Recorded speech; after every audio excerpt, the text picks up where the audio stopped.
It's not too late. Financial freedom after 50. They say time waits for no one. And when you turn 50, you start to feel that truth in a different way. The mirror changes. The pace slows. And somewhere deep inside, a quiet voice asks, is it too late for me to be free? Too many people reach their 50s feeling behind. Behind in savings. Behind in investing. Behind in dreams they put on hold for children, work, or fear. But here's the truth no one tells you loudly enough. It's not too late. You're not too old. And your best financial years could still be ahead if you make them count starting now. The story of Linda and Mark. Linda was 52 when she realized her retirement fund was barely enough to last 5 years. She'd been a stay-at-home mom, then worked part-time, but never prioritized her own future. Mark, her husband, had a decent job, but they lived paycheck to paycheck, assuming things would work themselves out. They had no clear plan, no budget, and no real idea what retirement might look like, other than vague hopes and prayers. Then, one day, their daughter got married. At the reception, Mark leaned over and whispered, "How are we going to afford any of this and still retire?" That night, something shifted. Why people feel it's too late. After 50. Let's be honest, 50 doesn't feel like 30. There's less time, less energy, more responsibilities. You're no longer building from scratch, you're correcting a course. That can feel overwhelming, and guilt doesn't help. Many people in their 50s think, I should have saved more. I should have invested earlier. I'm behind and I'll never catch up. But shame is not a strategy. And the longer you stay stuck in regret, the more time you lose. Here's what matters more than the past. What will you do with the years ahead?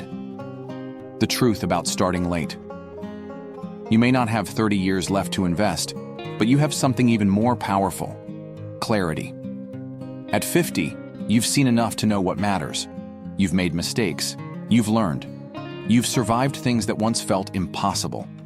That experience, combined with focused, intentional action, can outperform 20 years of passive drifting.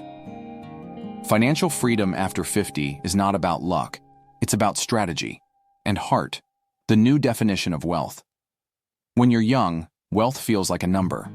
By 50, it becomes something else entirely. Wealth is peace of mind, having options, sleeping well at night, knowing you won't be a burden to your children, being able to say yes to life, not maybe later. Financial freedom at this stage isn't just retiring early, it's retiring from fear, from chaos, from dependency. And yes, it's still possible. 5 steps to start building financial freedom after 50. 1. Face the numbers, even if they scare you. You can't change what you won't look at. Open every account. List your debts. Calculate your monthly expenses. Look at how much you've actually saved for retirement. It might hurt, but clarity is power. And guess what? You're not alone. Many people at this stage are starting from zero, or close to it. You can't fix the past, but you can own the present. 2. Simplify your lifestyle, not your life. Financial freedom requires choices. The quickest way to accelerate your journey? Reduce your monthly burn rate. This doesn't mean living like a monk. It means aligning your spending with what actually matters. Downsize your home if it's draining you. Cancel subscriptions you don't use. Cook more. Travel smarter. Every dollar you free up is a soldier you send to fight for your future. 3. Increase your income, even just a bit. At 50 and beyond, you might not want to grind, but you can still grow. Maybe it's consulting in your field, teaching online, renting out a spare room, selling things you no longer need, turning a hobby into income. Even an extra $500 a month, if invested wisely, can compound into something real over 10 to 15 years. Remember, at this stage, you don't need millions. You need momentum. 4. Invest smarter, not just harder. If your investing years are fewer, they must be wiser. Avoid high-risk, short-term gambles. Focus on stability, consistency, and cash flow.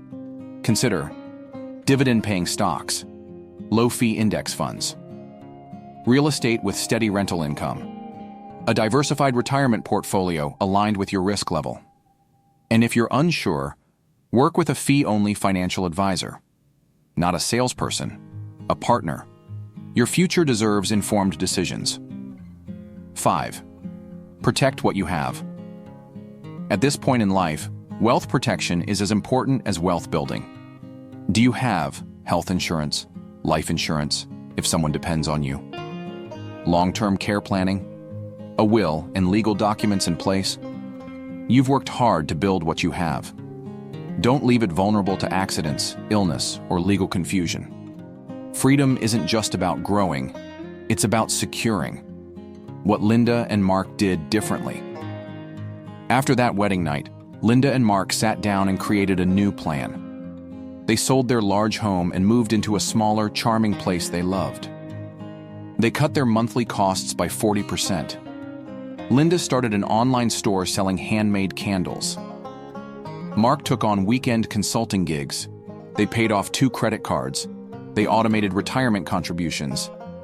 They also created a joy fund with just $100 a month for guilt-free fun. 10 years later, at 62, they're not millionaires, but they're free, debt-free, stress-free, and fully in control of their lives. Final thought, you're not late. You're right on time. If you begin now, you don't need to catch up with anyone else. You don't need to compete with younger investors. You don't need to make perfect moves. You just need to move with courage, with clarity, and with heart. You're not too old. You're not too far gone. And you're definitely not done. Because your future didn't expire at 50. It's just beginning.